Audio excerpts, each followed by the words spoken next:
공부 잘 나가는 공부방 잘공입니다. 오늘의 주제는 공부방 수업 중 아이가 바람처럼 사라졌어요 입니다.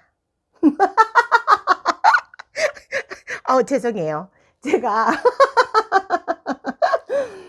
그때 상황을 생각하면 너무 웃음이 나오면서 어이가 없습니다.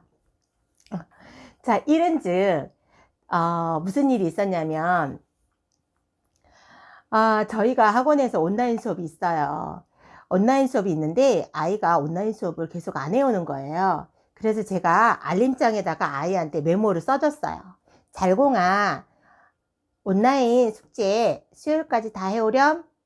안 해오면 남길 거야? 라고 메모를 남겼어요. 그런데 수요일이 됐는데도 아이가 온라인 숙제를 안 해온 거예요. 수요일날 또 보니까 온라인 숙제가 안 되어 있더라고요. 그래서 제가 그날 저녁에 아이한테 카톡을 남겼어요. 잘공아, 온라인 숙제 금요일까지 꼭 해오렴? 안 해오면 남길 거야 라고 얘기를 한 거예요. 카톡을 남겼죠. 당연히 저는 아이가 일부러 선생님이 카톡까지 남겼으니 숙제를 해오겠지라고 생각했지만 선생님의 착각입니다. 금요일이 되었는데 아이는 온라인 숙제가 안 되어 있는 거예요. 그래서 제가 잘공아, 온라인 숙제가 안 되어 있네? 내가 알림장에도 숙제를 해오라고 메모를 해 놓았고 카톡으로 너에게 숙제 해오라고 내가 카톡을 남겼는데, 그러면서 핸드폰에 이렇게 보여준 거예요. 증거가 있어야 되니까. 그래서 이렇게 핸드폰을 보여주면서 이렇게 해오라 했는데 안 해왔네? 선생님이 분명히 카톡에다 숙제 안 해오면 남길 거임 이라고 써놨잖아? 그러니 너는 오늘 남아서 온라인 숙제를 하고 가 라고 얘기를 한 거야. 그러니까 아이가 이제 터벅터벅 걸어서 컴퓨터 앞에 랩실에 앉아 있더라고요. 그래서 한 30분 온라인 수업을 하고 나더니 아이가 저한테 오는 거예요. 선생님, 다음에 해올 테니 오늘은 보내주세요. 주말에 꼭 해올게요 라고 얘기를 하더라고요. 그래서 제가 잘공아, 너는 지난번에도 선생님한테 해온다 했는데 안 해왔잖아? 선생님이 알림장에다 굳이 써줬는데도 너는 숙제를 안 해왔잖아. 선생님이 카톡으로 너한테 숙제 안 해오면 남길 거라고 얘기했음에도 불구하고 너는 숙제를 안 해왔으니 오늘은 남아서 다 하고 갔으면 좋겠네 라고 얘기를 한 거예요. 그러자 이 아이가 터벅터벅 걸어서 또 온라인 숙제를 한 30분 하더니 저한테 또 오는 거예요. 선생님, 저 피아노 갈 시간이에요. 이렇게 얘기를 하는 거예요. 잘공아, 오늘은 피아노 학원은 보내줄 수가 없어. 왜냐면 네가 약속을 잘 지켰으면 다음에 해와 라고 생각을 해서 내가 보내주겠는데 오늘은 피아노 학원은 보내줄 수가 없네. 온라인 수업 다 마무리하고 가렴 하고 얘기를 하니까 터벅터벅 걸어서 또 가는 거예요. 또 좀 수업하고 나더니 온라인 수업을 하고 나더니 또 오는 거예요. 이번에는 제가 약속을 지킬 테니 보내주세요 이렇게 얘기를 해요.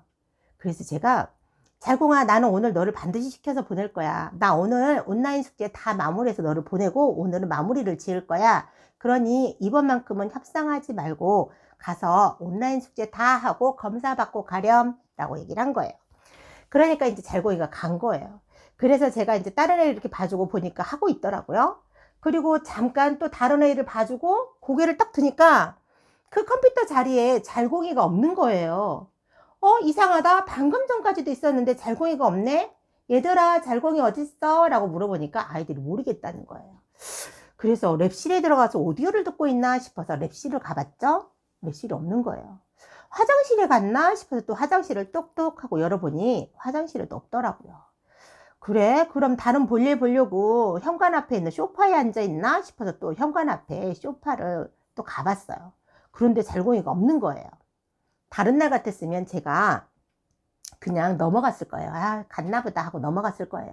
그런데 그날은 제가 반드시 걔를 시켜서 보내겠다고 마음을 먹었잖아요. 작정을 했잖아요, 제가. 그래서 이 아이가 없어졌길래 엄마한테 카톡을 남긴 거예요. 어머니, 잘공이가 없어요. 잘공이 어딨나요? 라고 이제 카톡을 보낸 거예요. 어머니가 바쁘셨는지 카톡을 보지 않으시더라고요.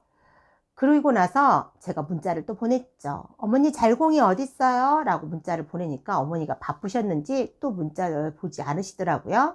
다른 날 같았으면 제가 그냥 넘어갔을 거예요. 왜냐하면 저는 수업 시간에 전화를 받지 않거든요. 웬만하면 저는 수업 시간에 전화, 문자, 핸드폰 저가 이렇게 개인적으로 받고 이런 일이 없거든요. 근데 그날은 제가 전화를 한 거예요. 얘들아 잠깐만 미안해, 전화 한 통만 할게 라고 이제 전화를 한 거죠. 어머니 받으시더라고요. 어머니 잘공이가 없어요 라고 얘기를 하니까 선생님이 보내줘서 왔다는데요, 여기 있어요, 이렇게 얘기를 하더라고요. 그래요? 저는 그런 적이 없는데, 그랬더니 어머니가 잘공이 옆에 있으니 바꿔드릴게요 라고 바꿔주더라고요.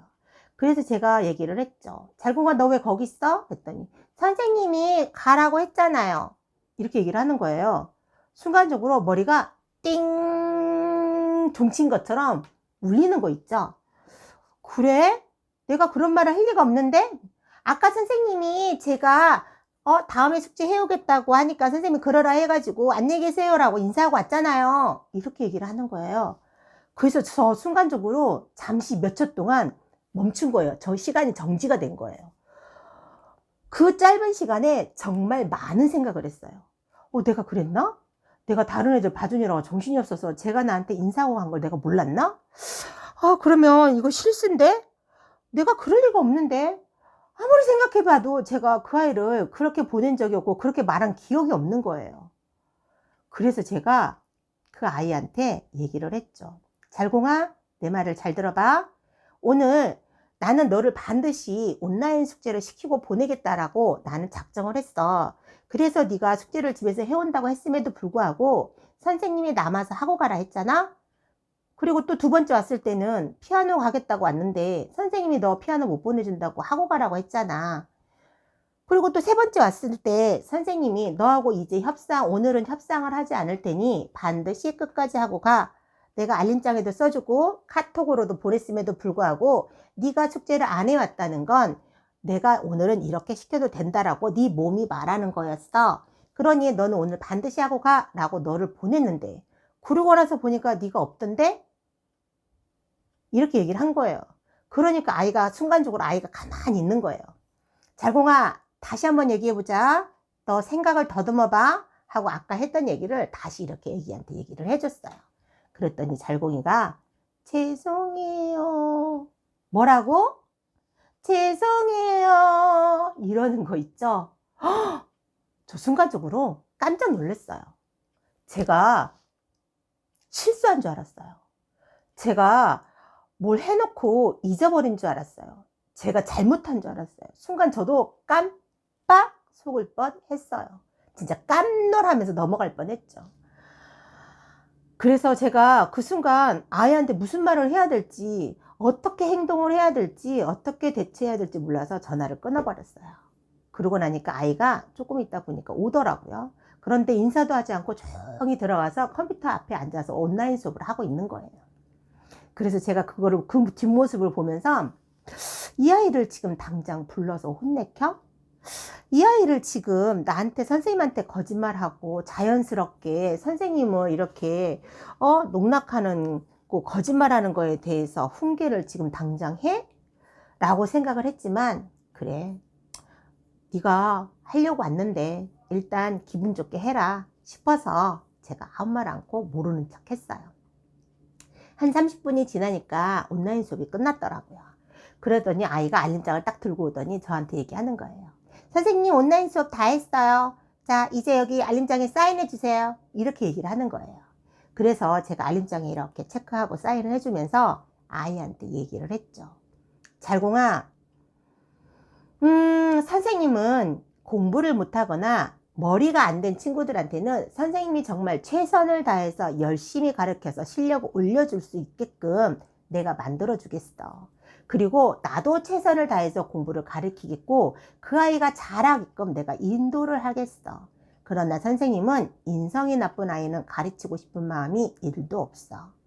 오늘 너는 정말 나쁜 행동을 했어. 선생님은 머리 나쁜 아이, 공부 못하는 아이는 정말 최선을 다해서 정말 열심히 가르치고 싶을 의향이 있지만 이렇게 선생님한테 거짓말이나 하고 자기 자신을 속이고 이렇게 인성이 안 좋은 사람한테는 정말 선생님은 가르칠 생각이 1도 없어. 그러나 네가 오늘은 이런 일이 처음이니까 내가 봐주겠어? 다음에 이런 일이 없도록 해. 나는 그런 아이들은 가르칠 수 없어 라고 얘기를 한 거죠. 그랬더니 아이가 아무 말 안 하더라고요. 자, 오늘은 사인해 줄 테니 그만 가 라고 이제 아이를 보냈어요. 그리고 나서 생각해 보니까 참 이런 일이 왕왕 일어나는 거 있죠, 요즘에. 얼마나 하기 싫고 얼마나 그냥 억지로 하다 보니 그러겠어요. 공부가 너무 하기 싫은데 선생님은 자꾸 이것저것 시키고 엄마는 자꾸 학원에 가고 이 학원 가고 저 학원 가고 놀고는 싶은데 놀 시간은 없고, 그런 아이의 마음은 충분히 100번 이해가 됩니다. 그래, 너도 참 애쓴다, 너도 참 고생이 많다 라는 생각이 들더라고요. 그렇지만 어떻겠어요. 배우려고 왔는데 그냥 모른 척하고 넘어갈 수는 없잖아요. 참 가지 많은 나무에 바람 잘 날 없다던 속담이 옛 어른들의 말이 정말 틀린 말이 하나도 없는 것 같아요. 하루하루 정말 조용한 날이 없이 항상 사건이 일어나는 것 같아요. 그래도 아이들이 무한히 변화할 수 있는 아이들한테 일어나는 변화이고 사건이기 때문에 웃음을 짓고 넘어갈 건 하죠. 자, 여러분은 공부방이나 학원, 교습소 운영할 때 이런 경험 없으셨나요? 여러분들은 공부방 운영하실 때 이런 경험이 있으실 때 어떻게 대처하고 어떻게 하시는지 정말 궁금하네요. 이런 현명한 지혜가 있으시면 우리 댓글로 서로 지혜 나누면서 서로 잘하는 공부, 잘 나가는 공부방, 교습소 운영해 보는 건 어떨까요? 함께하는 공부방, 함께하는 과외 교습소, 정말 좋은 것 같아요. 저한테 없는 지혜를 나눠주시는 건 어떨까요? 댓글 한번 달아주실래요? 자, 오늘 또 열심히 하루를 살아오신 선생님, 엄마, 그리고 아이들 응원합니다. 자, 오늘 또 화이팅! 수고했습니다. 우리에게 또 내일이 있으니까 내일을 위해서 또 열심히 오늘을 살아보자고요. 잘하는 공부, 잘 나가는 공부방, 잘공이었습니다. 감사합니다.